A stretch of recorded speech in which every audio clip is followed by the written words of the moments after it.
Eh, Assalamualaikum warahmatullahi wabarakatuh. Selamat pagi, Kak Aurelia, eh, dan juga Mas Erwin. Jadi hari ini kita akan mengadakan sesi mock interview. Tujuannya eh, agar bisa membantu persiapan Kak Aurelia dalam proses interview tahap 2 LPDP eh, sama tim LPDP nanti. Untuk pertama-tama mungkin boleh perkenalan diri dulu dan kalau bisa sambil on cam ya. Kak Aulianya nggak datang. Apa mau saya gantikan dulu untuk ininya, Kak? Oh iya, ini kamu siapa? Aku Anissa. Oh, yang Buat WA aku tadi ya? belum ada. Justru masih kita bertiga di sini. Kamu kelompok berapa? Kelompok 13 sih saya, Kak. Pak Erwin. Aku kira, aku kira defense Mbak Fisika. Aku kelompok 13 Kak. Aku hanya ingin mempelajari interview hari ini. Oh, tuh, Oh, Kak Aurelianya datang tuh. oh iya, iya, iya. Sorry, sorry. Aku kira Maaf ini ya, yang mau interview. Halo pagi Kak Aurelia. pagi Kak. Maaf banget ya Kak ya, kebablasan banget aku tidurnya. Iya, nggak apa-apa. Nggak apa-apa. Udah siap mau kami interviewnya? Boleh. Ya, Assalamualaikum warahmatullahi wabarakatuh. Selamat pagi Kak Aurelia dan teman-teman lain yang ikut menyaksikan proses mau kami interview ini. Pagi ini saya Muhammad Dimas, mahasiswa S2 Fakultas Hukum UI, mengadakan sesi mock interview dengan Kak Aurelia yang merupakan calon award di LPDP nih, jurusan kedokteran hewan ya Kak. Oke, mungkin boleh deh perkenalan diri dulu Kak Aurelianya. Oke, baik. Selamat pagi untuk para panelis. Terima kasih untuk atas waktu dan kesempatan yang diberikan kepada saya. Dan terima kasih juga karena sudah menyediakan waktu untuk melaksanakan sesi mock pada pagi hari ini. Sebelumnya izinkan saya memperkenalkan diri terlebih dahulu. Perkenalkan, nama saya Aurelia Yuliarti Carmila Dasor. Saya biasa dipanggil Aurelia. Saya berasal dari Kabupaten Manggarai, Provinsi Nusa Tenggara Timur. Saya merupakan alumni dari Universitas Nusa Cendana, program studi profesi dokter hewan pada tahun 2023, dan saat ini saya sedang bekerja di salah satu klinik hewan yang berada di Kota Bandung, dan saya juga termasuk salah satu calon mahasiswa Institut Pertanian Bogor, program studi Magister Ilmu Biomedis Hewan dengan peminatan ilmu faal dan khasiat obat-obatan.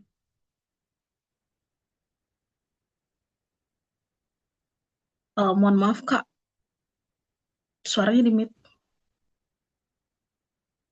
Oke, jadi sekarang statusnya kerja berarti Kak ya, Iya, di kerja. Bandung. Oh, Iya, Kak. udah berapa lama tuh kerja di sana?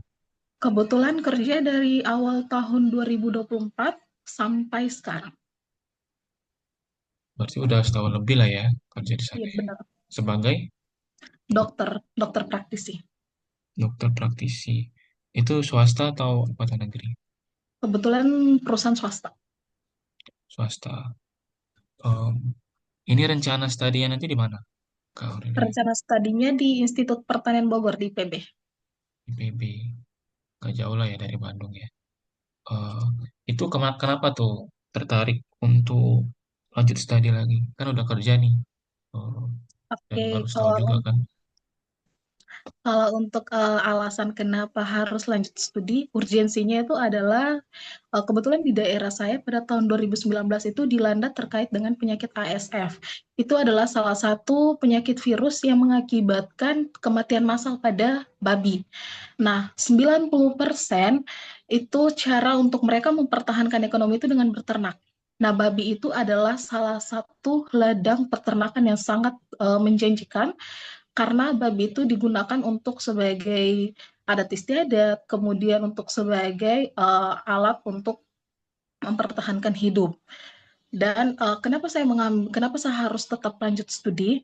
karena sampai saat ini belum ada obat-obatan yang efektif, bahkan pencegahan yang sangat efektif untuk mendalami permasalahan terkait dengan wabah ASF dan juga pasca wabah ASF. Kemudian itu adalah salah satu menjadi urgensi saya. Kenapa saya harus tetap melanjutkan studi? Karena saya ingin berkontribusi dalam melakukan pengendalian terkait dengan wabah ASF dan juga pasca wabah ASF yang masih menjadi permasalahan di masyarakat NTT, khususnya di Kabupaten Manggarai dari tahun 2019 sampai saat ini. Jadi motivasi untuk studinya itu karena pengen terlibat di dalam proses penyelesaian isu ASF tadi ya, Ya, ASF, ASF. Itu virus apa tadi? virus demam pada babi. Selain itu juga Demam. cita-cita dan harapan saya itu untuk menjadi seorang dosen, selain menjadi seorang praktisi. Oh, oke oke. Kamu lulus S1-nya tahun berapa? Aku lulus S1-nya tahun 2021. Hmm. Lanjut profesi di 2022, selesai 2023. Oh. Ini rencana studinya tadi di IPB ya? Ya, kenapa nggak coba pertimbangin nih di kampus lain? Ya mungkin abroad lah. Ya mungkin eh, kalau untuk riset ya sains lebih komprehensif maybe. Oke, terima kasih.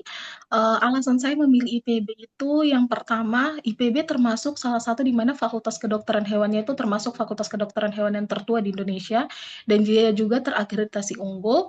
Kemudian IPB memiliki fasilitas itu yang sangat memadai. Hal ini ditunjang karena waktu saya S1 IPB termasuk membantu saya dalam berkontribusi untuk menyelesaikan penelitian S1 saya. Pada saat itu saya mengirim sampel ke IPB untuk dilakukan identifikasi terkait dengan tanaman yang akan saya gunakan untuk studi akhir. Kemudian beberapa pasien dari dokter senior, bahkan dari dokter spesialis yang tempat saya bekerja, itu biasanya kalau pasien tumor dikirim ke IPB untuk dilakukan biopsi. Nah, hal ini yang menunjang saya kenapa saya memilih IPB karena fasilitasnya juga.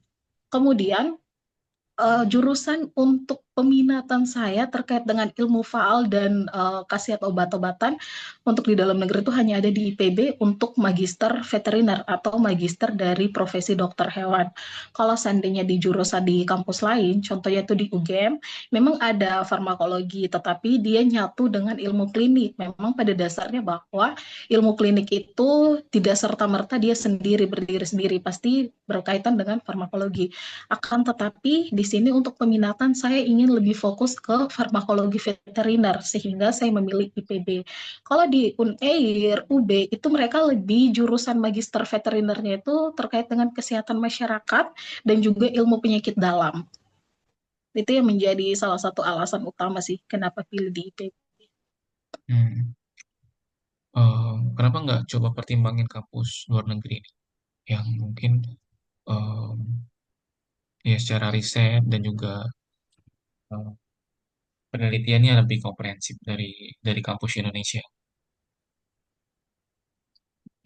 Kenapa saya tetap memilih di dalam negeri? Karena perkuliahan di dalam negeri itu tidak selamanya buruk dan IPB juga kan termasuk salah satu universitas yang ya go internasional juga karena kedokteran hewannya ada kelas internasional kalau untuk S1 ya. Kemudian kenapa saya tetap memilih dalam negeri? Karena salah satu kontribusi saya yang akan saya lakukan adalah agar bisa berkolaborasi, bisa menjalin relasi dengan institusi pemerintah terkait, kemudian dengan beberapa kolega dokter hewan lainnya, mahasiswa kedokteran hewan, bahkan komunitas peternak. Nah, saya harus melakukan pendekatan secara umum, yang dimana bahwa saya harus mendekat kepada komunitas peternak yang ada di daerah saya sendiri. Kemudian, salah satu alasannya juga adalah kenapa saya tetap memilih kuliah di dalam negeri, karena itu sangat relevan dengan kontribusi yang akan saya lakukan. Kemudian itu lebih mempercepat saya juga untuk membangun relasi dengan berbagai komunitas-komunitas peternak lainnya dan juga setidaknya saya lebih memahami terkait dengan permasalahan yang ada di lapangan karena saya akan terjun langsung ke lapangan setidaknya saya bisa memberikan solusi berbasis riset yang relevan dengan kebutuhan masyarakat. Oke, keren sekali nih Kak Aurelia. Berarti eh, kampus kita nggak kalah ya sama kampus luar negeri ya. Iya benar, gak Ya, kalah jauh saya kok. Lagi pula kan dosennya juga kan lulusan luar negeri hmm, banyak tuh. Yang dimana S3-nya mungkin di luar negeri. Jadi mereka bisa membagikan ilmu yang mereka dapat dari luar negeri itu kepada kita mahasiswa yang di dalam negeri. ya, betul betul. Eh, Kamu udah riset nih tentang kampus IPB-nya atau dosen-dosen di sana sudah Ud- dikontak atau udah baca penelitiannya mereka, udah Udah, udah di udah ada udah, datanya. udah, Eh, LOA-nya udah ada. udah ada. Oh, jadi sekarang tinggal prepare beasiswanya aja ya. Betul. Oke. Eh, Kira-kira nanti eh, udah tahu mata kuliah apa aja yang mau diambil untuk Udah, kuliahnya. udah. Yang paling menarik untuk kamu pelajarin yang mana kira-kira? Oke, kalau Oke, berbicara terkait dengan mata kuliah yang paling menarik, kebetulan di peminatan saya tuh ada terkait dengan sub peminatan pilihan. Itu saya nanti mengambil toksikologi dan farmakologi veteriner, yang dimana bahwa di situ akan dibahas terkait dengan khasiat dari suatu tanaman yang akan diformulasikan menjadi suatu obat. Kemudian terkait dengan keamanan obat, di situ kita akan melakukan hewan coba yang untuk bisa dilakukan untuk terkait dengan keamanan obat, kemudian terkait dengan toksikologi dari suatu tanaman, kemudian terkait dengan farmakologi imunodulator, farmakologi dari antibakteri, antivirus, dan juga antiparasit. Karena jurusan-jurusan itu kami hanya dapat secara coverage pada saat kami menyelesaikan S1. Karena kalau di koasistensi itu lebih terkait dengan resep obat. Bagaimana caranya kita bisa menulis resep, memberikan resep kepada pasien. Sedangkan waktu S1 berbicara tentang farmakologi veteriner 1, 2, dan juga farmasi dan terapi, itu tidak ada spesifik bagaimana caranya kita menggunakan khasiat obat-obatan, hanya secara garis besar bagaimana caranya kita untuk bisa meresepkan, kemudian mekanisme dari kerja obat yang sudah ada di Indonesia, seperti kayak obat-obat generik. Itu yang salah satu menarik untuk saya. Sedangkan kalau berbicara terkait dengan khasiat obat, itu saya dapatkan waktu menyelesaikan studi S1 karena waktu itu saya menggunakan tanaman herbal yang dimana saya lakukan uji fitokimia sebagai antibakteri dan itu menurut saya sangat menarik sih.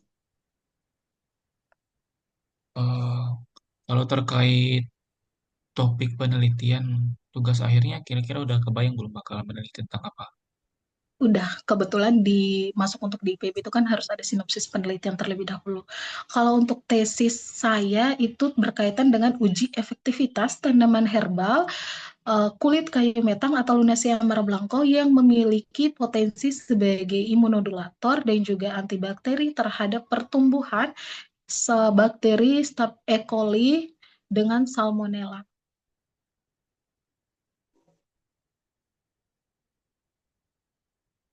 Kak, maaf Kak, di mute Kak. Sorry. Sebelumnya sudah ada yang meneliti belum tentang topik yang kamu mau bahas itu? Atau Oke, murni kalau baru ini?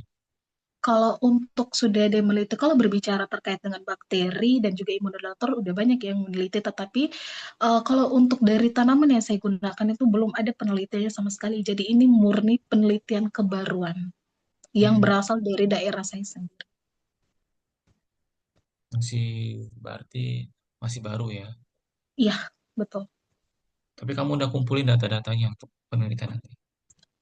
Iya, saya sudah Oh, mengumpuli data-datanya untuk penelitian karena sejujurnya penelitian S2 saya ini masih ada kaitannya dengan penelitian S1. Karena waktu S1 oh itu iya. saya menggunakan tanaman yang sama, hanya berbedaan dari komponen dari tumbuhannya. Waktu S1 itu saya menggunakan daunnya, sedangkan S2 itu saya menggunakan kulitnya dan bakterinya itu berbeda. Waktu S1 saya menggunakan bakteri terkait dengan Staphylococcus aureus yang dimana itu bakteri gram positif. Sedangkan di S2 saya lebih fokusnya ke bakteri gram negatif dan juga tambahan sebagai imunodulator. Oke, keren ya. Jadi langsung relate gitu ya penelitian sebelumnya sama S2 ya. Iya, Mudah-mudahan betul. lancar nanti ya. Amin. Sebelumnya waktu S1 kamu ada pernah publikasi nggak? Publikasi jurnal atau tulisan atau penelitian gitu. Ya, waktu S1 saya sempat melakukan publikasi di jurnal kajian veteriner terkait dengan penelitian saya pribadi. Itu jurnal terakreditasi nggak? Sinta atau Iya, Scopus terakreditasi terakreditasi? Sinta. Sinta. S1 itu. Iya, S1.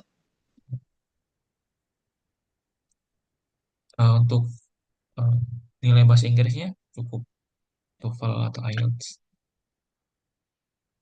Kalau untuk TOEFL atau IELTS itu kebetulan saya belum pernah melakukan pengujian tersebut karena sejujurnya saya ada jalur daerah afirmasi dan juga Eh, masuk di IPB itu tidak mengharuskan untuk adanya TOEFL. Jadi nanti oh, akan adanya placement test atau di mana kelas bahasa Inggris itu akan ada di 1 semester. Jadi memang persyaratan untuk lulus di IPB itu memang harus ada sertifikat TOEFL juga. Tetapi kita masih bisa ikut kuliah bahasa Inggris selama 1 semester untuk memenuhi persyaratan yang ada. Sejujurnya saya belum ada sertifikat TOEFL belum. atau Sebelumnya belum tes IELTS itu juga. belum, dan saya juga belum pernah sama sekali. Oke. Kalau TOEIC belum juga. TOEFL prediction gitu ya. TOEIC itu sama kayak tes TOEFL juga, tapi em, serupa lah sama tes TOEFL. Belum juga ya. Belum pernah sama Prediction, sekali. prediction belum. Prediction dulu waktu S1 aja sih, waktu coba-coba juga. Tapi sampai saat ini juga belum sih. Belum pernah. Belum ya. Jadi belum yang serius banget belum ya. Oke. Belum. Itu dari LPDP kalau nggak salah ada program pengkayaan bahasa tuh untuk anak-anak afirmasi, prasejahtera, Betul. sama putra-putri Papua. Itu masih ada nggak sekarang programnya? Atau kamu join nggak program itu? Mas, masih Kebetulan program itu kalau yang saya baca itu masih ada karena tahun ini kan daerah afirmasi tidak disyaratkan untuk adanya sertifikat TOEFL. Jadi nanti apabila lolos Hmm. akan ada Oh, pengayaan bahasa. iya. Nah, itu kamu ikutin aja program pengkayaan bahasa. Nanti biasanya 1 semester di kampus, nanti ditunjuk sama LPDP, nanti dikasih uang saku bulanan, dan dikasih les gratis untuk improve bahasa Inggris.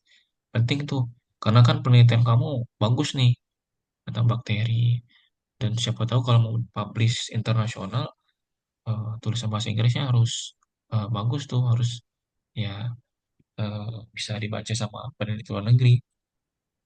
Dan mudah-mudahan siapa tahu ada kesempatan S3 juga nanti di luar negeri. Ya, Mudah-mudahan. Amin. ya amin. Nanti selama S2 udah ada rencana nih ikut kegiatan apa aja? Organisasi Oke, atau komunitas atau eksternal community gitu. Oke, kalau untuk selama S2 itu kebetulan saya sudah tanya sih dengan beberapa salah satu senior saya yang sekarang lagi menempuh pendidikan di IPB. Kalau untuk sebagai komunitas organisasi pasti kita akan ikuti karena ada organisasi dari kampus. Kebetulan saya juga dulu sangat tertarik dengan beberapa jenis penelitian yang berkaitan dengan tanaman dan mungkin saya akan menjalin kerjasama dengan beberapa dosen terkait, dosen S2 untuk meneliti terkait dengan tanaman yang bisa kita gunakan sebagai bahan obat-obatan terbaru yang di mana bahwa obat-obatan sekarang sudah memiliki kandungannya itu menurun seperti kayak antibiotik dan obat-obatan yang lainnya kemudian akan dilakukan publikasi di jurnal Jadi mau kolaborasi gitu ya rencananya sama dosen atau sama sama rekan-rekan di sana ya. teman-teman. Betul. Eh, ini nanti di IPB kan bakal kuliah lagi nih, bakal resign dari kerja, bakal lanjut kuliah lagi, dan facing new problem, new issue kan. Mungkin problem akademik, nilainya atau dosennya atau mata kuliahnya. Itu kamu udah siap tuh dengan tantangan-tantangan itu dan potensi-potensi eh, isu-isu akademik nanti. Oke, kalau berbicara terkait dengan resign, mohon maaf, kalau berbicara terkait dengan resign dari pekerjaan, itu saya sudah siap terkait dengan tantangan tersebut, karena untuk menjadi seorang praktisi, menurut saya 1,5 tahun itu sudah sangat amat cukup. Kemudian kalau untuk tantangan-tantangan terkait dengan isu akademik, bagaimana terkait dengan nilai kita, kebetulan saya juga waktu S1 itu ada beberapa mata studi yang walaupun hanya satu mata kuliah, itu saya terkait dengan adanya nilai yang anjlok, dan saya sudah menghadapi terkait dengan tantangan tersebut karena melihat dari latar belakang saya sebelumnya dan juga terkait dengan konsistensi itu menurut saya cukup amat sangat berat yang saya lakukan karena dosen pada saat kita preklinik dan pada saat kita konsistensi itu suatu hal yang berbeda, tantangannya juga berbeda dan dilihat dari latar belakang itu maka saya sudah siap untuk menjawab tantangan yang akan ada di S2 nantinya. Hmm. Rencana kontribusi kamu apa nih ke depannya kalau seandainya udah selesai studi S2 terus lulus? Apa bentuk kontribusi Ya yang kalau bisa kamu kasih? Oke, baik, terima kasih. Kalau untuk rencana kontribusi saya, dalam jangka waktu 2 sampai dengan 5 tahun ke depan, saya akan menjadi seorang dosen dan dosen di salah satu di Universitas Nusa Cendana, Departemen Farmakologi, dan juga saya akan menjadi seorang praktisi di bidang kesehatan hewan. Sebagai dosen, saya akan memberikan ilmu kepada mahasiswa kedokteran hewan, yang dimana saya akan menciptakan dokter hewan yang tidak hanya paham secara teori, tetapi juga paham secara praktisi yang bisa menjawab tantangan terkait dengan kesehatan masyarakat veteriner dikedepankan di suatu saat nanti dan juga menjawab tantangan terkait dengan kesehatan hewan yang bersifat infeksius ataupun non infeksius. Kemudian sebagai praktisi saya akan menerapkan hasil riset, hasil penelitian yang saya sudah lakukan selama saya menjenjang pendidikan dari S1 sampai dengan S2 dan juga kolaborasi yang akan saya lakukan bersama dengan teman-teman di bidang praktisi klinis untuk memberikan solusi berbasis nyata kepada masyarakat lokal.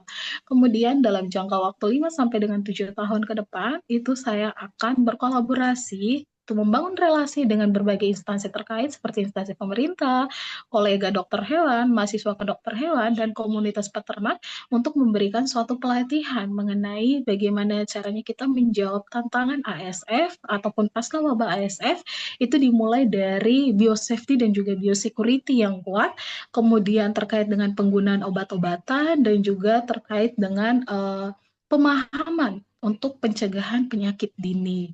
Kemudian 10 sampai dengan 30 tahun ke depan bahkan sampai dengan 50 tahun ke depan itu saya akan membangun sebuah laboratorium yang ada di Nusa Tenggara Timur yang dimana laboratorium itu bisa digunakan untuk para peneliti-peneliti muda dan juga mahasiswa-mahasiswa lainnya yang mahasiswa-mahasiswa lainnya, bahkan juga dosen-dosen terkait.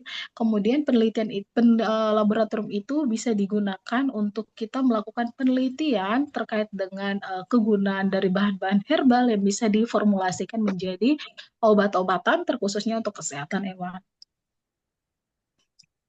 Oke, eh, keren ya, udah bisa kebayang jadi sampai 50 tahun lagi ya. Mudah-mudahan lancar ya. Kamu udah ada pernah pengalaman penelitian berapa kali sebelumnya? Oke, kalau untuk pengalaman penelitian, kebetulan saya dulu penelitian S1, iya. Kemudian saya sempat membantu saudara saya untuk melakukan penelitian terkait dengan bahan tanaman yang dimana diformulasikan menjadi sebuah antibiotik, obat-obatan antibiotik. Tetapi di situ saya hanya membantu dari belakang layar. Kemudian saya sempat juga membantu untuk penelitian dari salah satu dosen saya itu kebetulan dia juga menggunakan tanaman yang saya gunakan untuk penelitian S3 saya. Jadi saya hanya membantu dari belakang layar saja. Karena kalau untuk publikasinya yang saya lakukan ya waktu S1 itu, waktu Hmm, penelitian sendiri. oke. Eh, Terima kasih Kak Aurelia. Eh, dari saya sepertinya cukup. Eh, untuk selanjutnya pertanyaan-pertanyaan selanjutnya akan ditanyakan oleh Kak Erwin terkait dengan psikologis atau personal psikologisnya Kak Aurelia. Terima kasih. Terima kasih. Terima kasih loh Mas Dimas ya. Ini dadakan nih Kak Aurelia. Sorry ya. Maaf ya Kak ya, soalnya semalam pulang jam Ya, 1 Kak baru kerja. Maaf ya Kak. aku yang minta maaf nih nggak enak nih sama rekannya Kak Dimas nih. Aduh maaf banget Kak. Ya oke oke. Siap. Aku izin ini ya masuk ya mungkin. Jadi sebelum masuk ke psikologi, kita kebetulan satu bidang. Mungkin kakak hewan, aku manusia. Jadi saya ingin memperdalam pertanyaan tentang soal kedokteran. Jadi di sini saya mau tanya, eh, sebenarnya apa yang kakak ketahui tentang kompleks genom virus itu seperti apa? Maksud saya gini, tadi kan diceritakan di awal bahwa eh, masalah yang ditemui kan ada virus ya sebenarnya. Nah, bisa diceritakan secara singkat bagaimana mekanisme dan reseptor yang bisa mempengaruhi penyakit itu bisa muncul. Dan lalu kira-kira efek dari obat yang ditimbulkan itu seperti apa yang bisa ditekan? Oke, baik. Terima kasih untuk pertanyaannya. Kalau untuk reseptor, kebetulan reseptor dari virus ASF ini adalah salah satu caplak, itu adalah caplak ortoditis, yang dimana kemudian penularannya, kalau umpamanya penularannya itu dari pakan hewan, yang dari ya, pakan rumahan hewan, kemudian dari hewan ke hewan, itu dari sistem penularannya. Jadi virus ini masuk ke dalam tubuh itu mempengaruhi sistem imun yang dimana akan di situ kan akan ada sel limfosit T dan limfosit B yang bermain untuk terkait dengan antibodi. Kalau untuk gejala klinis yang muncul itu ada seperti demam pada babi, kemudian diare, kemudian adanya tubuh yang mengalami bercak berwarna merah karena dia akan mengganggu sistem imun, mengganggu sistem perdarahan yang ada pada tubuh. Kemudian kalau untuk efektivitas dari suatu obat seperti yang kita ketahui sendiri bahwa berbicara terkait virus untuk mengetahui obat-obatannya itu sangat-sangat susah ya karena mutasi dari virus ini sangat cepat. Jadi di sini Hmm. saya menjadikan sebuah alternatif yang dimana sistem imunodulator. Jadi obatan ini bisa dijadikan untuk meningkatkan sistem imun, pada babi. Setidaknya bisa menjawab 80% dan bisa menekankan angka kasus pada wabah ASF pada babi yang di daerah NTT karena babi ini salah satu alat untuk mempertahankan ekonomi dan juga penelitian saya itu berkaitan dengan kasus resistensi seperti yang kita ketahui sendiri bahwa resistensi saat ini di kedokteran hewan maupun kedokteran manusia itu sangat tinggi sehingga adanya kaitannya dengan virus ini itu adalah infeksi sekunder. Jadi pada saat sistem imun menurun, maka infeksi sekunder dari bakteri itu pasti sudah masuk begitu, sudah masuk sehingga obat-obatan yang ada di lapangan yang dilakukan pada medis veteriner itu adalah berupa limoksin. Limoksin ini kalau tidak salah kandungannya seperti amoksisilin. Dan amoksisilin pada bakteri-bakteri tertentu itu sudah mengalami resisten, termasuk pada bakteri E. coli dan juga Salmonella. Bahkan Staphylococcus sendiri itu golongan amoksilin itu sudah mengalami resisten. Sehingga hal itu yang menjadikan landasan untuk saya kenapa saya mengambil sehingga obatan yang akan saya gunakan, tanaman yang saya gunakan yang akan formulasikan sebagai antibakteri itu sangat relevan terkait dengan kasus yang ada. Setidaknya bisa menjawab 80% terkait dengan permasalahan yang ada di masyarakat. Ya walaupun tidak menjawab terkait dengan 100%, setidaknya bisa mengurangi angka kasus wabah ASF dengan angka pasca kasus wabah ASF. Oke, ini menarik ya dari penjelasannya, Kak Aurelia. Tapi saya ingin tahu lebih dalam, mungkin bisa jelaskan secara ini ya, runtut antara eh, ini kan kita tahu ya sama bahwa untuk kalau efektivitas bahan alami kan pasti ada keterbatasannya ya. Ya, Maksudnya pasti betul. nggak 100% bisa membantu untuk mengubah apa istilahnya proses penyembuhan itu. Dan tadi saya ada dengar kata-kata imunodulator. Nah, imunodulator ini sebenarnya kakak pengen fokusnya itu ke imunosupresannya atau imunostimulannya. Kira-kira Kalau fokusnya kemana tuh? kalau Mm-mm. untuk fokusnya saya lebih ke imunostimulan. Jadi Mm-mm. meningkatkan sistem imun bukan mendepres sistem imun dia. Mm-mm. Boleh ceritakan hubungannya dengan kompleks genom virus itu kayak gimana sih? Jadi gini, kalau berbicara terkait dengan kompleksitas virus, kalau berbicara terkait virus ini kan yang diganggukan sistem imun. Nah, pada saat sistem Mm-mm. imun menurun, jika kita mendepres lagi sistem imun, bukankah itu tambah memperburuk suatu keadaan? Dan itu kan akan mengakibatkan adanya infeksi sekunder yang masuk. Nah, apabila infeksi sekunder masuk itu kan akan memperburuk keadaan. Jadi, kalau untuk dibilang kompleksitasnya terkait dengan imunostimulan, yang dimana pada saat sistem imun nurun, diberikan pengobatan seperti imunostimulan, itu bisa menaikkan sistem imun dia yang dimana pada saat babi ini mengalami penurunan imun, gejalanya seperti dia tidak mau makan. Nah, pada saat kita memberikan imunostimulan, harapannya bahwa imunostimulan ini bisa menaikkan sistem imun. Jadi gejala tidak mau makan itu sedikit demi sedikit itu bisa makan, setidaknya pertahanan untuk hidup dia. Jadi ibarat kata kayak memperpanjang pertahanan untuk hidup. Untuk menghidup dia itu bisa lebih tinggi gitu dan bisa menekankan angka terkait ASF yang ada, wabah ASF. Oh, baik. Eh, untuk rencana tesisnya tadi apa ya? Boleh diceritakan? Kalau untuk rencana tesis saya judulnya uji efektivitas tanaman herbal berbasis tanaman herbal, kulit kayu metang atau Lunasia amara blanco yang memiliki potensi sebagai imunomodulator dan juga sebagai pertumbuhan dari antibakteri, E. coli dan juga Salmonella. Oke, bisa ceritakan lebih lanjut terkait eh, background dan juga rencana metodologi penelitiannya. Oke, kalau untuk berbicara terkait dengan background, tanaman ini digunakan di daerah setempat atau dipanggil dengan obat dewa. Ya, dimana kalau pada manusia itu biasanya digunakan sebagai cancer untuk payudara, tetapi itu bukan background saya. Kemudian digunakan sebagai penyakit diabetes pada manusia, tapi itu bukan spesifik dari ilmu saya.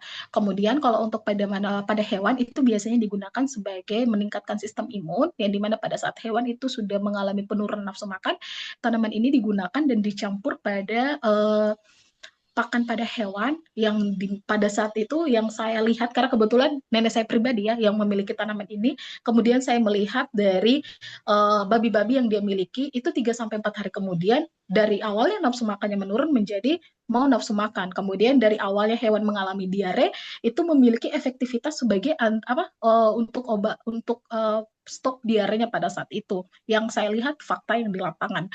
Kemudian hal ini yang mendasari saya, apakah ini tanaman ini tuh hanya sebagai sebuah asumsi atau sebuah kepercayaan pada masyarakat, sehingga saya ingin melakukan tanaman ini tuh sebagai bahan dasar, apakah dia memiliki bahan dasar ilmiah atau lain sebagainya.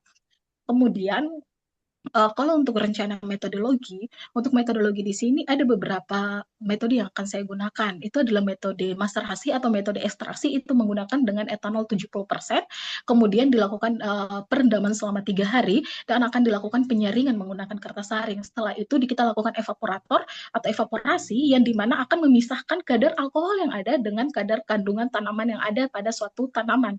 Kemudian setelah itu dilakukan uji fitokimia, karena tanaman ini belum pernah dilakukan penelitian sama sekali yang berasal dari daerah saya sendiri. Nah, kalau untuk uji fitokimia itu fungsinya adalah untuk mengetahui apakah tanaman ini memiliki kandungan sebagai imunodulator atau sebagai antibakteri, sehingga apabila diketahui maka dilanjutkan untuk pengujian imunodulator. Untuk pengujian imunodulator sendiri itu ada beberapa konsentrasi yang akan saya gunakan dan ada beberapa kontrol positif dan kontrol negatif yang akan saya gunakan.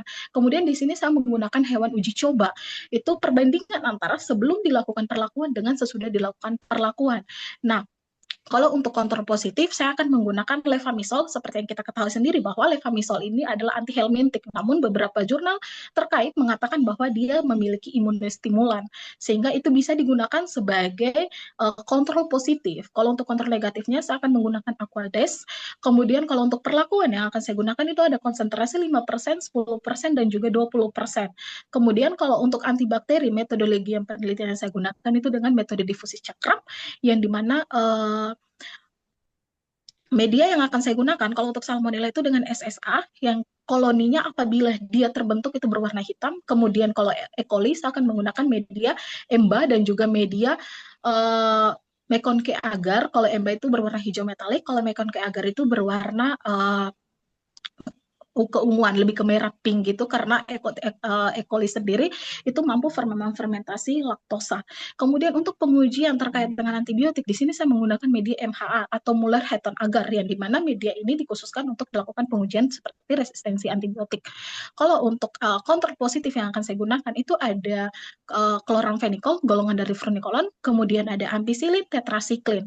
Kemudian juga nanti akan konsentrasi perlakuan yang saya gunakan itu sama seperti konsentrasi imunodulator, itu ada 5%, 10%, dan 20%. Nah, setelah hasil yang akan saya dapatkan, itu saya masukkan ke dalam data statistik atau uji kuantitatif, itu dimasukkan ke dalam uji ANOVA, yang dimana bahwa jika P lebih kecil daripada 0,05, maka tanaman tersebut efektif untuk dilakukan pengujian lebih lanjut atau dinyatakan efektif dia memiliki agen imunodulator dengan agen antibakteri, sehingga tanaman ini bisa diformulasikan atau bisa dijadikan sebagai bahan dasar obat-obatan baru, atau bahkan bahan dasar dari antibiotik, atau juga bahan dasar dari untuk membentuk imunostimulan. Kemudian jika P lebih besar daripada 0,05, maka tanaman ini tidak memiliki efektivitas. Oke, very good. Mungkin saya akan lanjut ke personalitinya. Jadi di sini saya ingin tahu, sebutkan 3 kata yang menggambarkan sosok dari Kak Aurelia. Inovasi, jujur, independen. Oke, kenapa memilih 3 kata itu? Oke, kenapa memiliki 3 kata itu? Karena saya memiliki inovasi yang tinggi, saya memiliki rasa ingin tahu yang tinggi, dan saya sangat penasaran terkait dengan bahan-bahan alam yang bisa dijadikan obat-obatan, karena itu yang masih menjadi permasalahan di dunia kesehatan sampai detik ini. Kemudian kalau jujur, saya selalu berpegang prinsip dari didikan orang tua saya bahwa kejujuran itu bisa mencapai suatu kebahagiaan dan bisa membawa kita ke hal-hal yang positif. Terus kalau untuk independen atau untuk mandiri, bagaimanapun saya anak pertama dari 3 bersaudara, di mana saya dituntut untuk menjadi mandiri, untuk bisa menyelesaikan masalah sendiri. Karena papa saya selalu bilang bahwa hidup itu bukan hanya tentang dengan orang lain, tapi hidup itu harus bisa dengan diri sendiri. Tidak selamanya orang itu bisa membantu kita, jadi bagaimanapun caranya kita harus bisa mandiri dan independen. Berarti sebelumnya sudah pernah bekerja atau masih fresh graduate, Kak? Kebetulan saya sudah bekerja dan sampai saat ini saya sedang bekerja. Oke, saya ingin tanya, kira-kira sebelumnya apakah pernah mengalami situasi, mungkin kan kakak punya prinsip nih, terus di lingkungan kakak itu kan ya tidak semuanya 100% itu bagus ya, pasti ada aja itu hal-hal yang toksik. Misal Iya. hal toksik itu mengharuskan kakak itu berbuat curang gitu loh. Dan kira-kira ketika mendapatkan situasi tersebut, apa yang ingin Anda lakukan? Oke, karena saya memiliki prinsip terkait dengan kejujuran, ya walaupun memang ya namanya dalam suatu pekerjaan ya, seperti yang kita ketahui sendiri, kalau di bidang kesehatan itu ya 50% lah ya. Tapi itu kan kembali lagi ke pribadi pribadi sendiri. Ya kalau seandainya kalau umpamanya pada saat saya di posisi seperti itu, saya tetap pegang pada prinsip saya. Karena bagaimanapun saya telah disumpah, yang dimana saya tetap memegang suatu kejujuran dan saya bekerja di atas kode etik, saya bekerja di atas undang-undang, dan saya akan tetap memegang prinsip yang akan saya lakukan. Walaupun mungkin konsekuensi yang akan saya dapatkan adalah bahwa saya akan dimusuhi oleh rekan kerja saya, atau saya mungkin akan menjadi kambing hitam dari senior-senior ataupun rekan kerja saya, itu adalah konsekuensi yang saya terima. Tetapi di sini saya sudah disumpah, saya akan berpegang teguh kepada sumpah yang akan saya sudah lakukan, kemudian berpegang teguh pada prinsip yang akan saya sudah jalani dari kecil sampai detik ini. Oke, semisal, ini misal ya, eh, Mbak Aurelia itu dapat musibah misalnya, lagi butuh dana besar nih, ya kan, ratusan juta misalnya untuk biaya berobat. Terus tiba-tiba ada nih masalah lain timbul. Nah, kakak difitnah nih sama rekan kerjanya. Tidak melakukan kesalahan yang tidak dilakukan. Bahkan atasannya udah percaya nih 100% dengan rekannya itu. Nah, terus tiba-tiba di hari itu Kak Aurelia itu dituduh dan bahkan akan dipecat, diberikan SP. Nah, kira-kira Mauro itu akan memilih mana? Apakah akan keluar dari perusahaan itu sesuai dengan memegang prinsipnya, atau tetap bertahan meskipun ya udah demi keluarga saya berobat karena saya butuh uang, nggak apa-apa, saya akan melanggar prinsip saya itu. Oke, di sini saya memiliki skill, saya memiliki potensi, saya memiliki pengalaman. Jadi, kalau memang saya harus dipecat dan saya harus keluar, karena saya memiliki prinsip sendiri, saya akan keluar. Dan saya akan mencari tempat yang dimana bahwa bisa membantu saya untuk menjawab permasalahan saya. Karena saya memiliki value, saya memiliki daya jual yang tinggi. Saya sudah memiliki beberapa pengalaman yang dimana dokter-dokter klinik-klinik yang lain itu membutuhkan dokter hewan yang memiliki passion, yang memiliki pengalaman yang tinggi.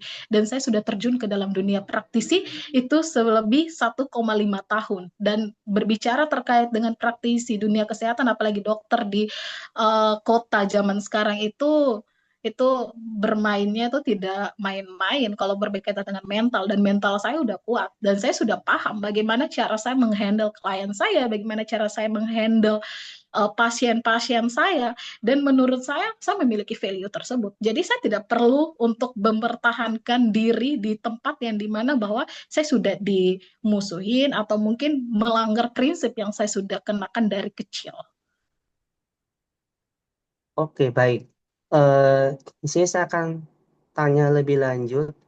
Kira-kira ada nggak satu pengalaman atau titik terendah yang pernah Ibu Aurelia alami sebelumnya? Dan kira-kira dari titik terendah itu gimana sih caranya untuk bisa keluar dari situasi itu? Oke, kalau untuk titik terendah, kebetulan titik terendah menurut saya itu di saat waktu saya mengikuti PKM. Itu program kreatif mahasiswa. Dan wow, itu sangat-sangat menurut excited banget karena itu adalah salah satu hal pertama yang saya lakukan dan kebetulan saya sangat tertarik terkait dengan tanaman ini. Karena tanaman ini yang saya bawa dalam PKM tersebut. Tapi waktu itu penelitian saya itu berkaitan dengan anti kanker. Namun karena memang penelitian saya ini bersifat berkelanjutan ya, dan juga dananya itu membutuhkan dana yang sangat amat besar, sehingga itu mungkin menjadi salah satu pertimbangan para peneliti. Jadi pada saat itu penelitian saya tidak di ACC dan tidak didanai, dan itu memiliki kekecewaan yang sangat besar pada saya karena saya sangat excited terkait dengan tanaman ini. Tetapi itu tidak membuat saya down atau tidak membuat saya jadi berkecil hati, tidak membuat saya menjadi frustasi. Buktinya tanaman ini saya tetap bawa kepada penelitian S1 atau tugas akhir saya, bahkan akan saya bawa ke dalam studi S2 saya, tetapi memang bukan sebagai anti cancer, hanya sebagai antibakteri dan juga terkait dengan kandungan yang terdapat pada suatu tanaman. Oke, baik. Kira-kira kalau ingin berbicara, ini masih ada sedikit nyambung ya dengan pertanyaan saya sebelumnya. Kira-kira ada nggak sesuatu yang Ibu Aurea sesali hingga saat ini? Dan kira-kira ketika kembali ke titik awal sebelumnya, apa yang ingin diubah?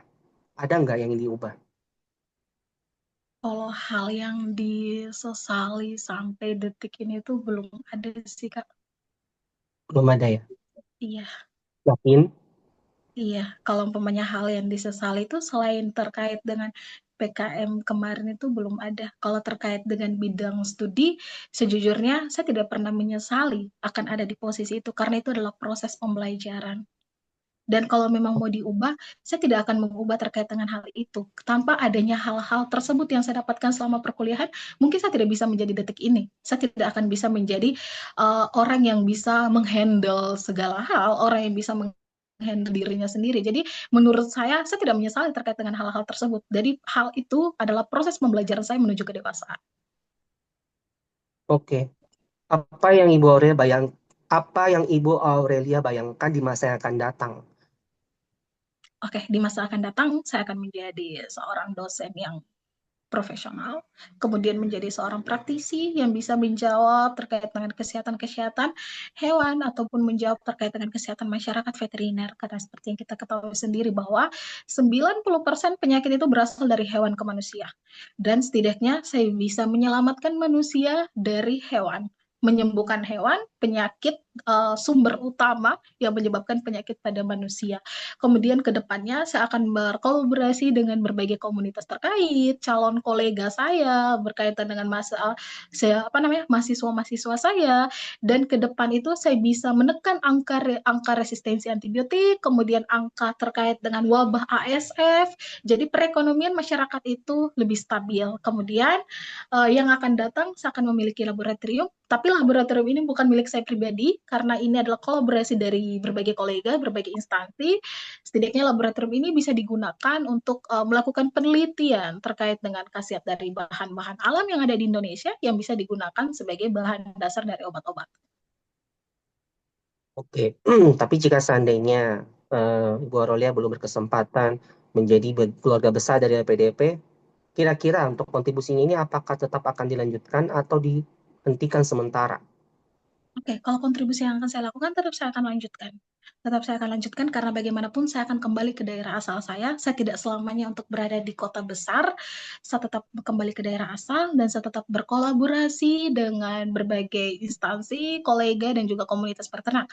Karena background saya adalah seorang dokter hewan, saya sudah mendapatkan terkait dengan pengabdian masyarakat terkait dengan wabah ASF ini, setidaknya walaupun saya tidak memberikan sebuah kontribusi yang sangat besar, saya melakukan pelatihan terkait dengan biosafety dan biosecurity. Karena itu saya pernah lakukan di tahun 2020. Jadi ilmu yang saya dapatkan dari S1, pengabdian masyarakat yang saya berikan, dan juga saya pernah juga bersama dengan kolega-kolega saya di daerah yang memang terdampak pada saat itu untuk memberikan pemahaman kepada masyarakat. Jadi ilmu-ilmu tersebut itu saya bisa gunakan terkait dengan kontribusi yang akan saya lakukan dan juga penelitian saya waktu S1 setidaknya itu bisa membantu dan juga bisa membantu ya walaupun tidak membantu sekitar sampai 100% tapi bisa membantu masyarakat terkait dengan oh ada nih tanaman seperti ini yang bisa digunakan sebagai bahan-bahan obatan, kemudian dari pengalaman-pengalaman masyarakat terkait dengan tanaman tersebut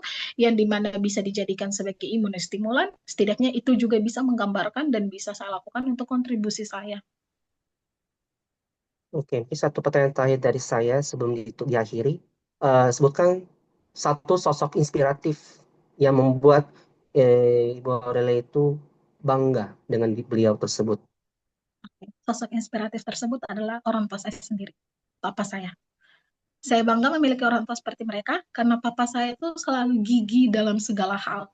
Kebetulan papa saya bukan berasal dari keluarga yang backgroundnya dokter, bahkan bukan berasal dari keluarga yang memiliki background yang dibilang kaya juga enggak, dibilang miskin ya mungkin ya pada saat itu.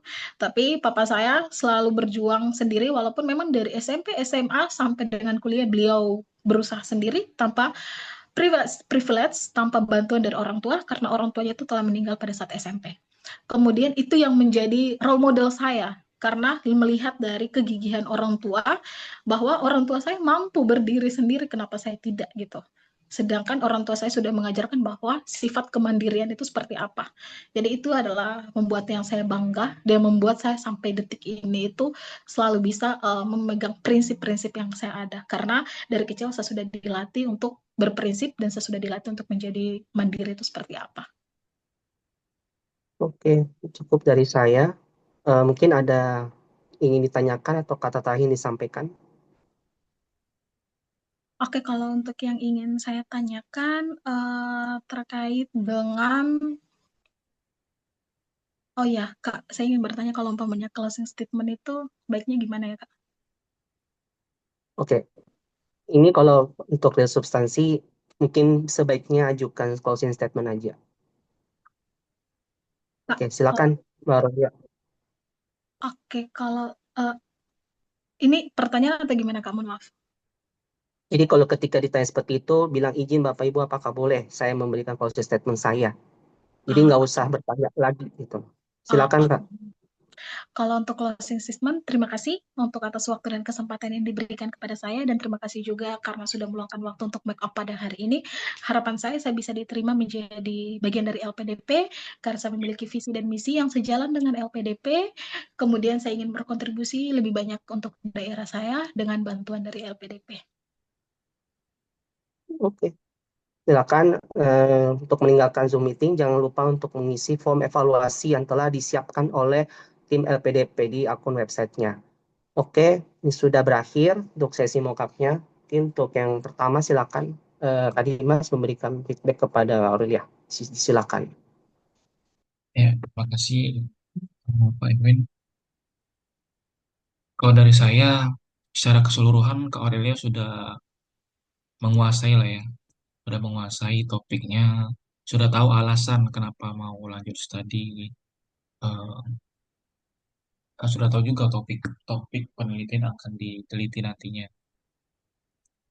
Dan soal kepribadian juga saya lihat tadi eh, orangnya tegas, orangnya eh, pendiriannya kuat dan teguh pendirian lah.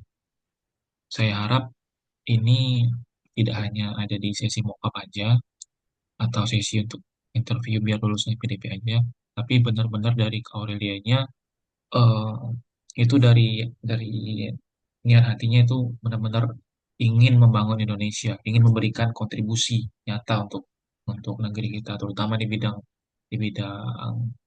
penelitian bakteri tadi ya. Ya overall sudah bagus.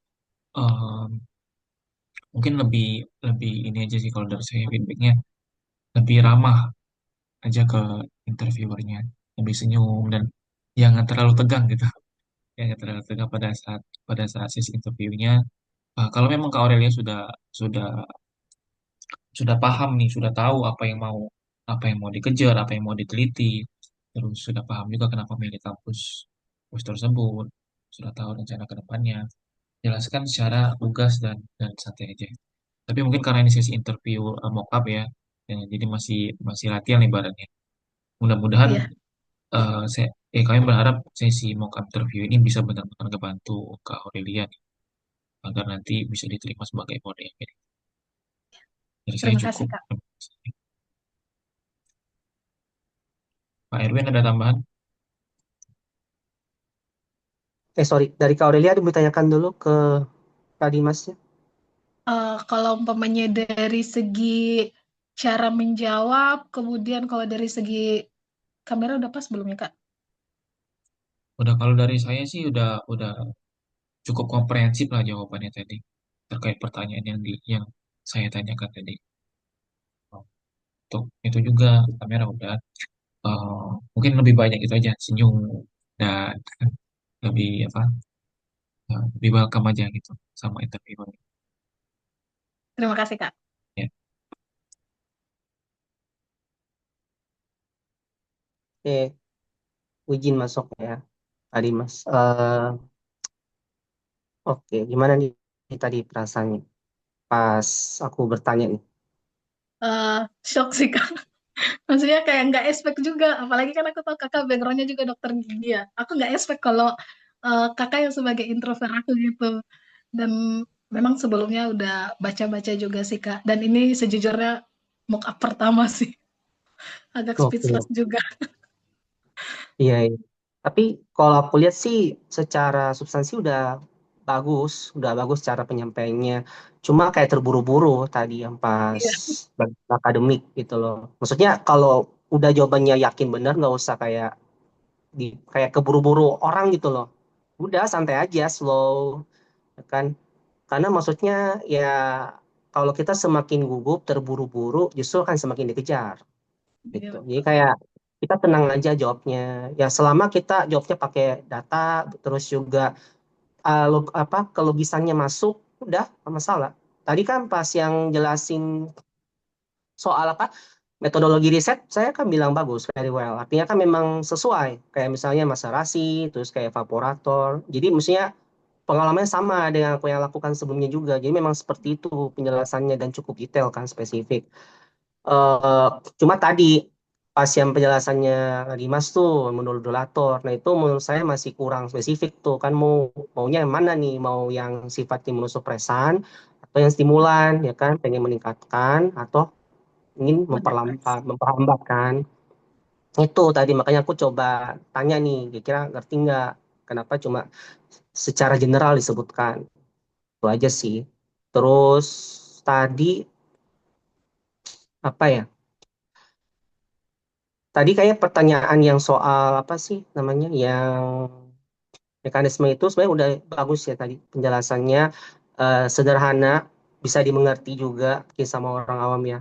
Dan mungkin bisa ditambahkan kayak eh, kan kalau dia kan fokusnya kayak biomolekuler kan, sel kan. Maksudnya Iya betul.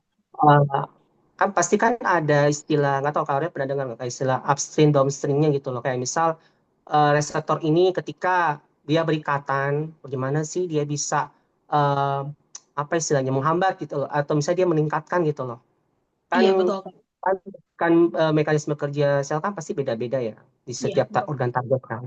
Nah itu maksudnya mungkin bisa dipelajari lagi lebih lebih dalam. Kalau hewan kan saya nggak terlalu ini ya tahu ya.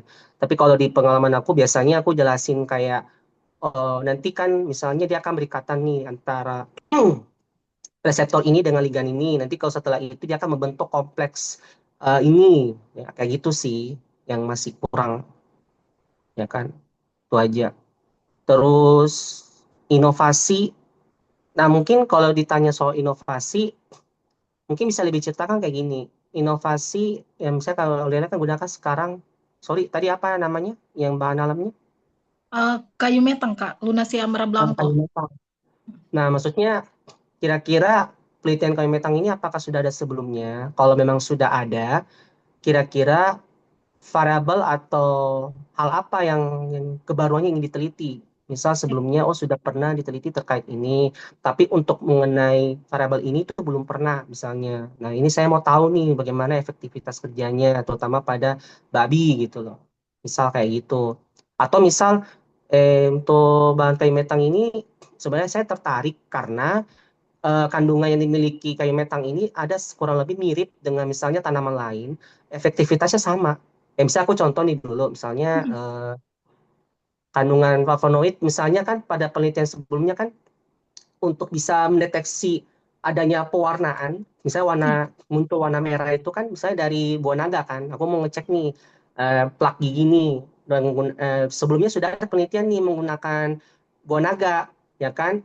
Tapi saya juga melihat ada potensi lain nih dari rambutan, misalnya kayak gitu, kulit rambutan. Nah saya karena dia sama-sama ada flavonoidnya, ada warna merahnya, saya ingin tahu apakah karena buah naga kan pasti lebih mahal kan harganya kan. Nah saya ingin pemanfaatan bahan alam ini selain dari sisi efektivitasnya juga dari sisi biayanya.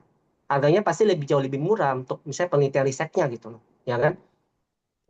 Jadi kayak dengan biaya misalnya lebih hemat, budgetnya lebih low budget gitu loh. Apakah memberikan efektivitas yang sama, sama besarnya, sama efektifnya dengan bahan sebelumnya atau tidak? Itu juga bisa jadi pertimbangan dari sisi dananya. Terus juga tadi untuk pertanyaan personality tadi oke banget sih, maksudnya kalau dari itu nggak terpengaruh gitu loh. Saya bisa mempertahankan prinsipnya sampai akhir gitu loh. Kayak oke aku orangnya meskipun kayak saya dihadapkan situasi yang kondisi tersulit, ya udah nggak apa-apa. Saya punya prinsip saya harus seperti ini. Artinya Aurelio itu memberikan keyakinan ke panelis bahwa Aurelio itu tidak akan berubah meskipun kayak disogok, ditawari ini itu, ya kan? Jadi kayak kalau itu tetap konsisten dengan jawabannya sampai akhir.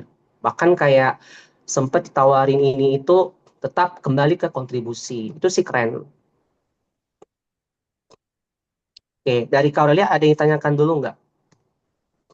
Oke Kak, aku yang mau tanyain yang di bagian terkait dengan spesifik virus ya Kak ya. Berarti nanti Mm-mm, kalau seandainya ditanya nih misalnya, berarti aku jelasin mm-mm. gini ya Kak, kayak misalnya reseptor A dengan reseptor B jika dikaitkan itu menjadi apa untuk penjelasan terkait dengan mekanisme dari virus ya Kak. Betul, ya. Berarti Itu kalau sih untuk yang masih inovasinya, paham kita.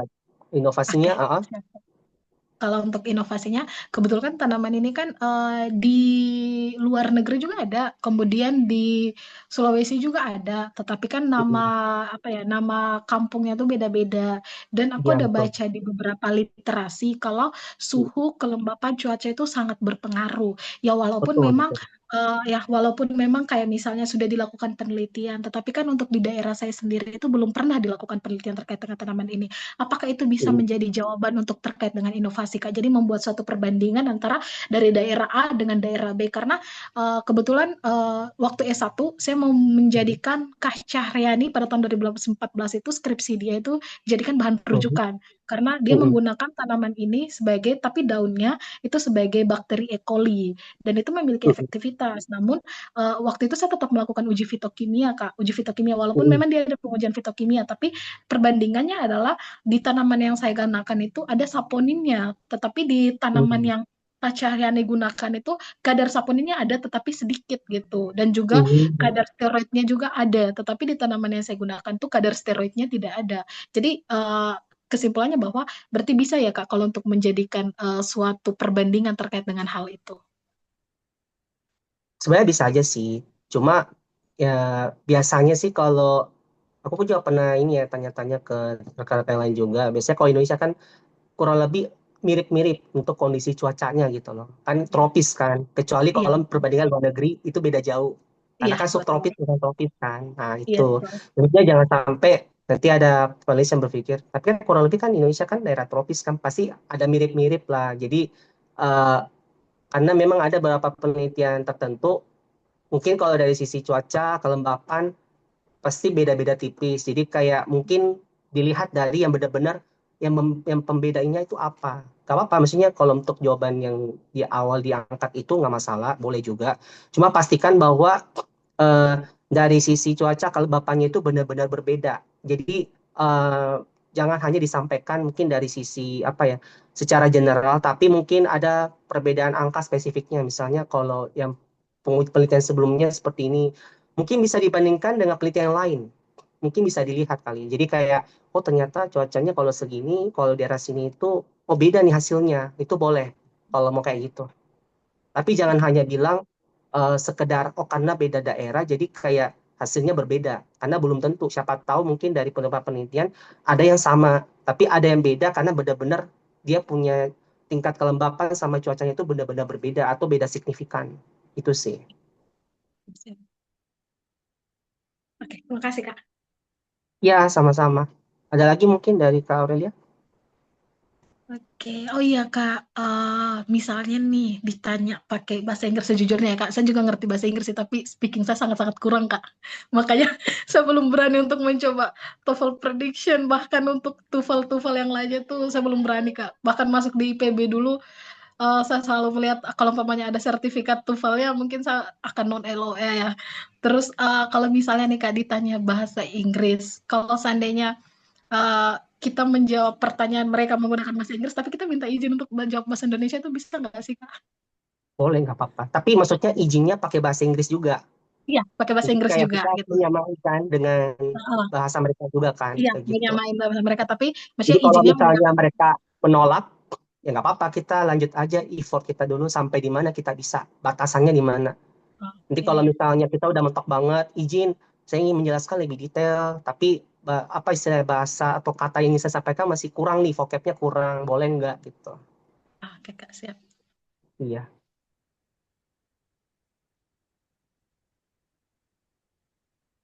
Dari mungkin tadi masih ada yang ditambahkan lagi. Cukup, cukup. Semoga lancar ya proses interview. Itu interview tahap 2-nya kapan tuh, Kak Aurelia? Ya, Kak, Untuk interview LPDP-nya kapan jadwalnya? belum ada jadwalnya sih, Kak. Kalau nggak Oh, salah belum. jadwalnya mungkin bersamaan dengan yang tanggal 2 nanti ya, Kak, ya, Scholastic. Soalnya aku lihat dari websitenya belum ada sih, Kak, sampai saat ini. Belum ya. Ya persiapan aja ya. Persiapan Iya, Kak. dimatengin materi.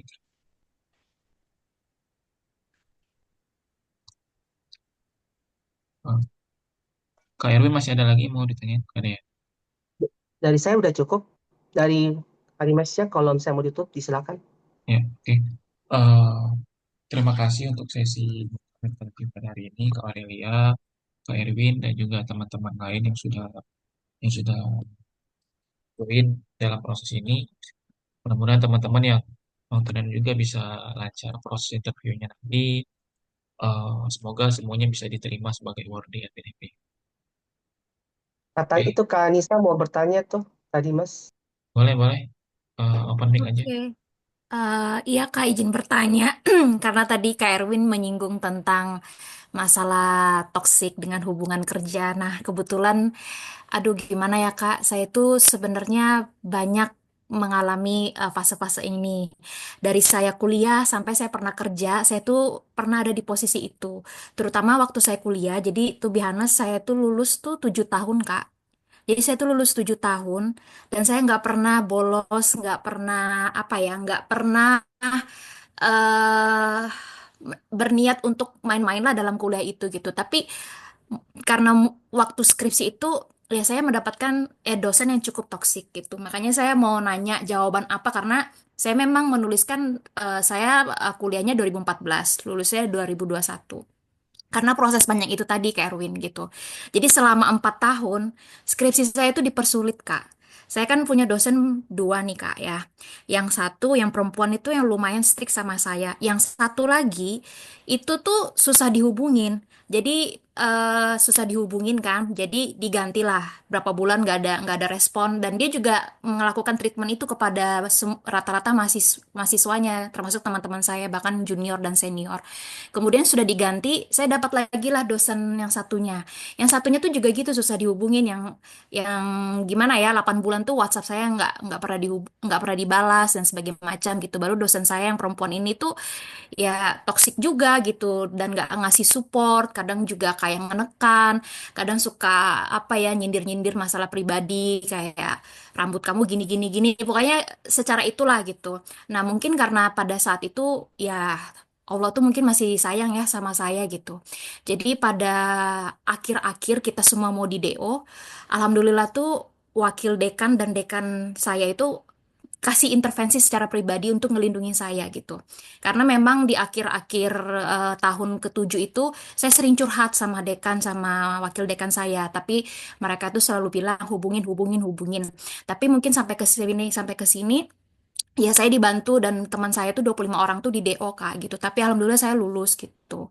Jadi kalau dari bahasa dekan dan wakil dekan saya tuh dosen saya yang perempuan ini bukan dosen yang bukan yang mereka yang susah dihubungin ya Kak. Dosen saya yang perempuan ini tuh ada kayak jealous atau ada gimana gitu. Karena memang waktu saya kuliah tuh saya tuh aktif, terus di kelas itu saya tuh juga tipikal orang yang suka bersuara gitu kayak Kak Aurelia gitulah tipikal orang yang suka berpendapat. Bahkan saya punya kesempatan bisa ikut conference ke luar negeri. Jadi ya itu menurut pendapat wakil dekan saya dan dekan saya gitu. Jadi beliau itu tuh ada jealous lah seperti itu gitu lah. Saya tanya, Bapak kenapa berpendapat seperti itu?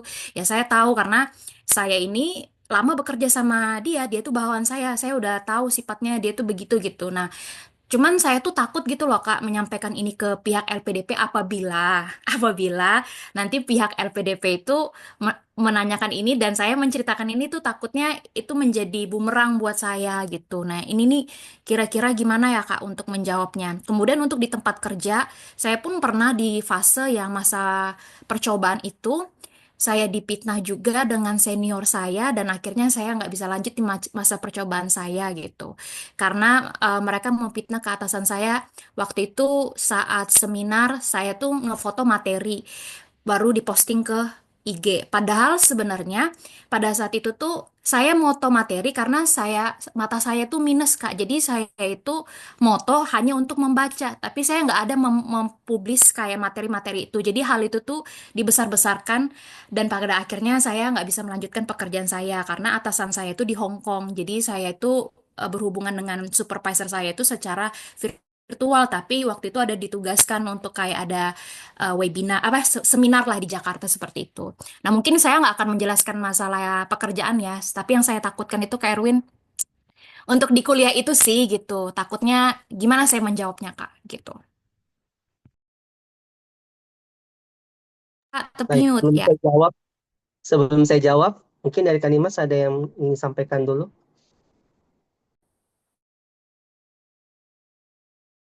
Em, nggak ada sih, Erwin. Boleh langsung ditanggapin aja, Kak. Jadi, Mbaknya kan Menurut nanya Kadimas RPT. gimana tuh tadi yang disampaikan Kanisa? Ada yang ini disampaikan dasarannya. Ya, Erwin dulu deh, nanti saya baru tanggapin.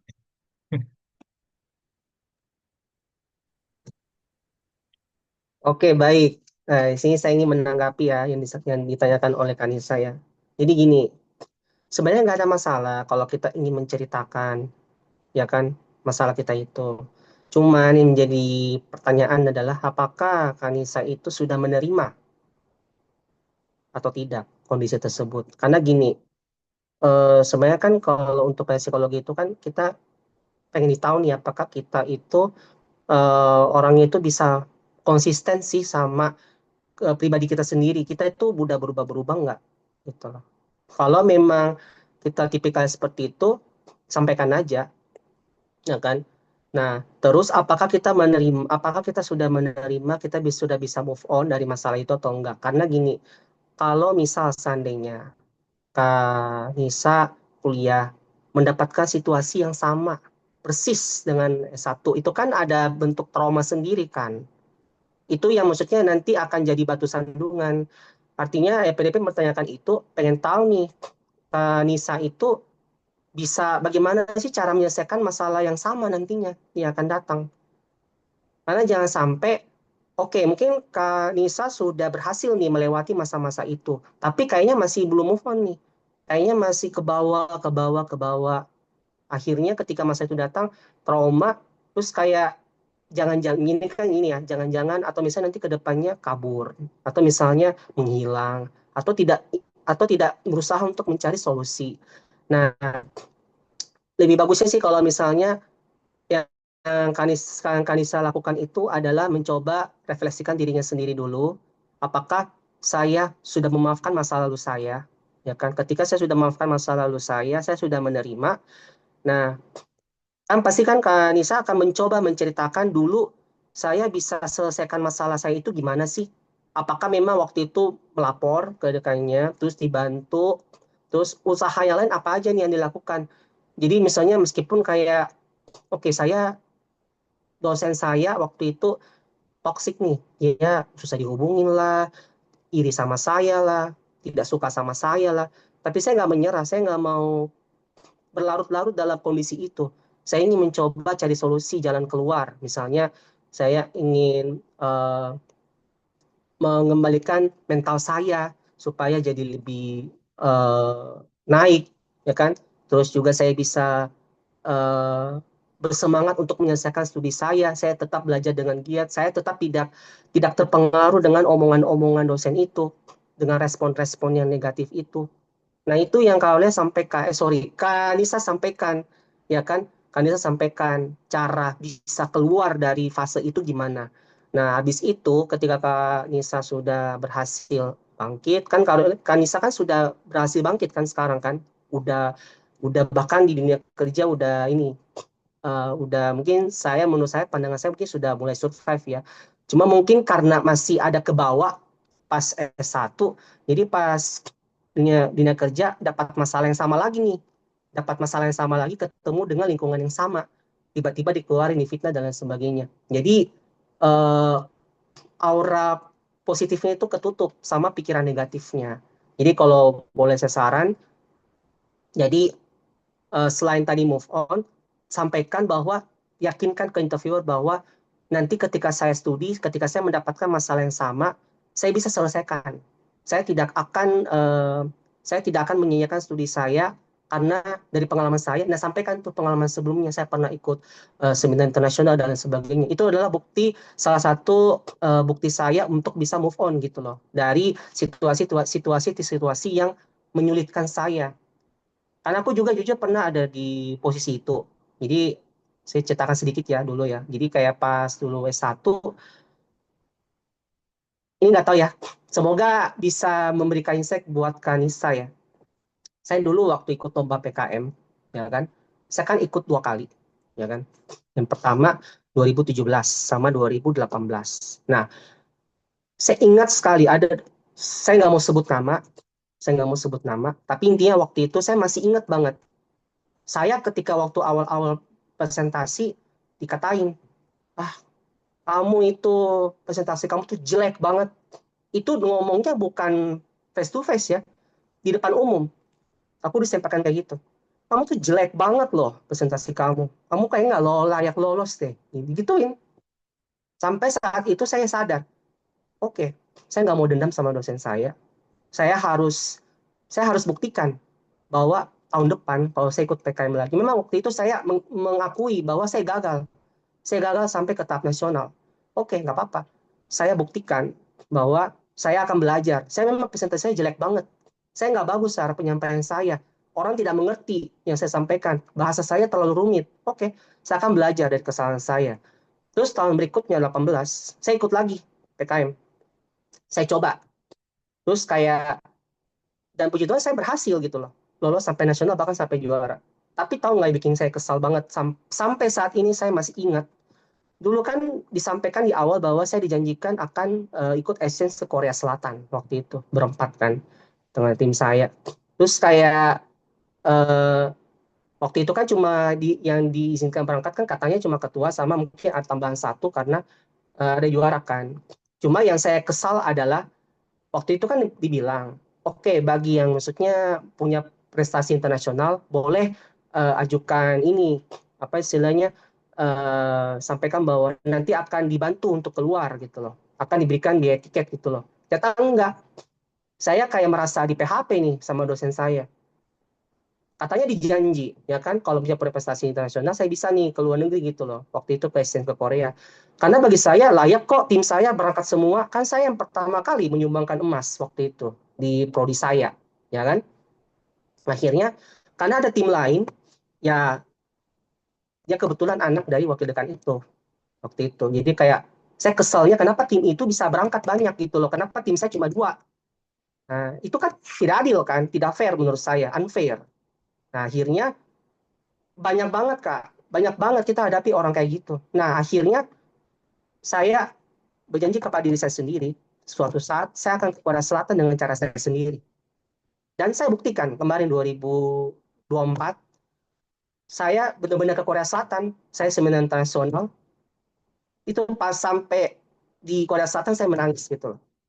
Ya Tuhan, terima kasih. Saya bisa sampai di titik ini, saya bisa sampai ke Korea Selatan, meskipun kayak waktu itu dulu 6 tahun yang lalu saya saya mendapatkan ketidakadilan gitu loh. Saya harusnya kayak punya hak untuk berangkat, tapi ya dia tuh menjawab doa saya waktu itu. Tuhan menjawab doa saya bilang terima kasih, saya bisa berangkat ke Korea Selatan sekarang, saya bisa buktikan, bahkan teman saya semua DM saya, woi Mas ya, ini udah bisa berhasil ke sana gitu loh, dengan cara kamu sendiri, ya kan? Ya maksudnya saya tidak menyesal, nggak apa-apa saya nggak Korea Selatan, nggak masalah. Yang penting teman saya lain ada yang bisa berangkat, yang mungkin belum punya pengalaman, ya berangkat aja gitu loh. Saya nggak mau, maksudnya gini loh, saya nggak mau dihambat oleh orang lain gitu loh. Ya nggak apa-apa, dia mungkin menanam karma buruknya sendiri gitu loh. Ya mungkin suatu saat nanti ada keluarganya atau siapanya yang mendapatkan balasan dari Tuhan, ya silakan, nggak masalah. Yang penting respon saya itu tidak terpengaruh dengan kata-kata dia, kata-kata negatif dia, dengan perlakuan dia. Dia punya jabatan, dia punya power, dia bisa eh, menyalahgunakan kekuasaannya itu. Saya nggak masalah waktu itu. Saya ikhlas, saya berdoa sama Tuhan, tolong wujudkan mimpi saya. Saya tidak dendam sama orang ini, tapi tolong mungkin dengan perjuangan saya akan berjuang nih 6 tahun gitu. 6 tahun baru doa saya dikabulkan loh. Jadi kayak menurut saya ya coba Kanisa bisa ini dulu sih memaafkan masa lalunya dulu. Memaafkan diri sendiri dulu sebelum bisa lanjut ke fase berikutnya. Karena kita nggak bisa lanjut ke fase berikutnya kalau kita tidak bisa memaafkan diri sendiri. Itu sih kalau pesan saya. Dari Kak Dimas ada yang mau ditambahkan nggak? Oke. Eh, jadi eh, tadi Kak Anissa tadi mengalami problematika skripsi ya, 7 tahun baru kelar. Um, dan kalau menurut aku sih setiap orang itu, terutama di fase 20 sampai 30, itu akan menghadapi banyak banget challenge, tantangan, ujian, dan problematika. Entah itu di bidang akademik, entah itu di bidang pekerjaan, entah itu di bidang relationship dengan keluarga, dengan teman, dengan rekan kerja, dengan pasangan, pacar. Eh, dan di setiap challenge ataupun di setiap tantangan yang kita hadapin, pasti ada pelajaran yang bisa kita ambil di situ. Jadi, jadi pola pikirnya jangan, jangan kenapa ini terjadi kepada saya, tapi ubah itu ke ini mengajarkan apa ya ke saya. Jadi kita itu bukan mental mental korban, jadinya mental eh, apa ya? Everything that happen to us has a reason gitu. Jadi apapun challenge atau tantangan ataupun kesulitan yang saat ini kita alami itu eh, tes, sebuah tes dari universe, dari alam semesta untuk men-challenge mental kita. Jadi jadi nggak ada orang di dunia ini yang nggak ada ada problem gitu. Everybody has their own issue gitu, family issue, relationship issue, uh, business issue, working issue. Jadi jadi itu akan senantiasa hadir di hidup kita. Kita lagi kuliah pasti ada problematika academic issue, kita kerja pasti ada problematika working issue, kita dalam relationship kita pasti ada problem relationship issue. Jadi we cannot escape from all the issue that happens to us. Jadi anggap aja itu latihan untuk kita mental kita sih. Jadi kita nggak bisa escape dari berbagai macam trouble yang datang ke hidup kita. Nggak ada nggak ada ultimate ultimate solution. Jadi kalau kata Thomas Sowell itu there are no solutions, only trade-off. Jadi kita nggak bisa escape dari namanya problem. Jadi akan senantiasa ada. Dan kita pun harus bisa punya kapabilitas atau ability untuk overcome itu. Karena itu yang akan buat kita menjadi lebih baik dan juga upgrading sih. Itu aja. Eh, Oke, terima kasih atas tanggapannya Kak Anissa, eh, Kak Erwin, dan teman-teman semua. Saya rasa karena ini udah hampir 2 jam ya kita mock up. Mungkin teman-teman yang lain ada kegiatan, kayak Kak Aurelia katanya mau mau berangkat kerja kemarin, ada kegiatan kerja. Saya juga ini eh, ada jadwal juga sebenarnya, mau ada kegiatan lain. Makasih banyak ya teman-teman udah join di kegiatan mock up ini. Sukses semua untuk kita, untuk teman-teman awardee, calon awardee semoga bisa diterima di kampus masing-masing, dan juga untuk Kak Erwin lancar-lancar kegiatannya sama di Jepang dan bisa kembali lagi ke sini dan memberikan kontribusi Amin, Indonesia. amin. Makasih Makasih banyak ya Dimas. teman-teman. Ini saya izin untuk